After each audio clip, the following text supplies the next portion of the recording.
માતાજી ને જય શ્રી રામ દોસ્તો। તો જો વાગ્યા છે સવારના 7 અને આપણે નાઈને ફ્રેશ થઈ ગયા અને આજે આપણે જવાનું છે બહાર। ક્યાં જવાનું છે તમને પછી ખબર પડી જાય, તો વ્લોગ છેલ્લે સુધી જોતા રહેજો। તો ચાલો કન્ટિન્યુ। અને જો પછી આપણે આવી ગયા હતા ભાઈની ઓફિસે બેસવા માટે અને પછી ભાઈ ગયો તો બહાર, ભાઈને હતું એક બજારમાં કામ। આપણે જવાનું છે ઉપલેટા મારા બાના ઘરે। આજે મારા મોટા દાદાનું શ્રાદ્ધ છે અને સાંજે રાંધૂન પર રાખેલી છે, તો ચાલો તમને અહીંયા જઈને મળું। પછી જો આપણે નીકળી ગયા હતા ગોંડલ ચોકડી સાઈડ, કેમ કે આપણે બસમાં જવાનું છે। બસ મળે તો બસ, બાકી 4 વ્હીલમાં મળે તો 4 વ્હીલમાં વયા જઈશું આપણે। પછી જો આપણે નસીબ બહાર હતા એટલે આપણને મળી ગઈ 4 વ્હીલમાં બેહીને આપણે જઈશું ઉપલેટા। પછી જો ચા પાણી પીવાનો હોલ્ડ પડ્યો તો ગોંડલ પાસે।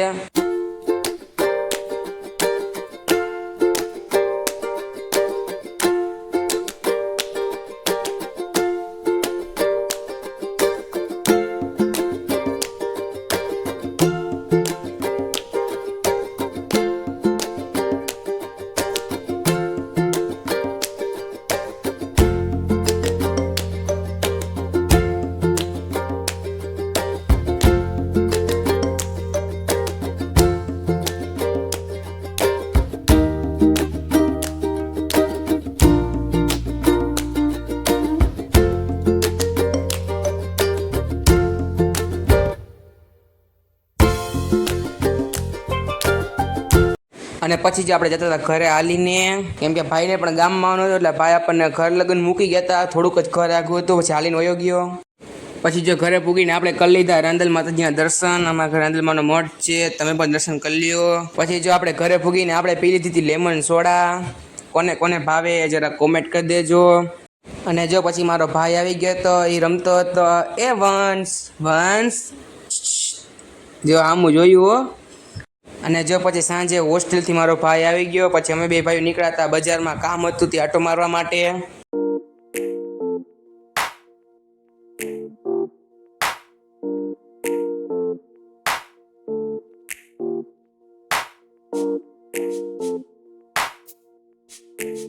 અને જો પછી આપણે ઘરે ભૂગ્યા હતા, ધૂનની તૈયારી થવા માંડી હતી। ધૂનવા લોકો માઇક ને બધું ફિટ કરીને રાખતા હતા।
અને જો પછી આપણે સાંજે આવ્યા હતા શીતલમાં, બધાને કોણ ખવડાવવાના હતા ધૂન પૂરી થાય પછી એટલે। અને જો પછી સાંજે આપણે કોણ ઘરે આવી ગયા હતા, કોણ આપણે પ્રસાદીમાં દેવાના હતા બધા લોકોને। અને આ જો મારી સૌથી નાની બેન તન્વી, આ જો છે અમારું ફેમિલી, મારી બેન, મારા કાકી, મારા ફઈ ને મારા ભાઈ ને બેન અને મારા મોટા બાબુ બધા જો બેસી ગયા હતા।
અને જો પછી રાતના વાગ્યા હતા 12:30 અને આપણને લઈ ગઈ હતી ભૂખ, એટલે આપણે નીકળ્યા હતા ગાંઠિયા ગોતવા માટે. ગાંઠિયા ક્યાં મળે છે રાતે જોઈ લઈએ આપણે. અને જો રાતના વાગ્યા 1 અને આપણને ગાંઠિયાની રેકડી મળી ગઈ. હવે આપણે ગાંઠિયા ખાઈ લઈએ અને ગાંઠિયા પાર્સલ પણ કરાવી લઈએ થોડાક ઘર હાટું. અને જો ગાંઠિયા પાર્સલ કરીને આપણે પૂગ્યા હતા ઘરે. હાલો તમે બધે ગાંઠિયા અને ચિપ્સ ખાવા માટે. તો જય માતાજી અને જય શ્રી રામ દોસ્તો. તો જો વાગ્યા છે સવારના 7 અને આપણે નીકળી ગયા હતા અને ઘરે જવા માટે. મને મારા મોટા બાપુ મૂકવા આવે છે અને ઝીલમિલ ચોકે. અને જો પછી આપણે બસમાં બે નીકળી ગયા હવે ઘર તરફ.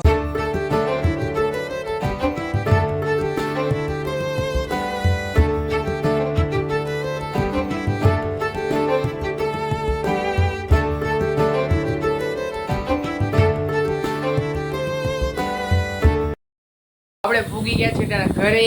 અટાણે વાગ્યા છે સવારના 10. આપણે સવારે 7 વાગે નીકળ્યા હતા અને આપણે 10 વાગે ઘરે પૂગી ગયા. અને ઘરે આવીને આપણે નાહીને ફ્રેશ થઈ ગયા. ને હવે આપણે વ્લોગનું હરખું સ્ટાર્ટિંગ લઈ છીએ. અને તમે લોકો મારો વ્લોગ જોવો છો પણ મારી ચેનલને સબસ્ક્રાઈબ નથી કરતા તો સબસ્ક્રાઈબ કરતા જાઓ યાર જલ્દી. અને જો તમને મારો આ વ્લોગ ગમ્યો હોય તો મારી ચેનલને લાઈક સબસ્ક્રાઈબ અને કોમેન્ટ કરતા જાજો. અને હવે આપણે મળીએ નવા વ્લોગ સાથે. ત્યાં સુધી બધાને જય માતાજી અને જય શ્રી રામ.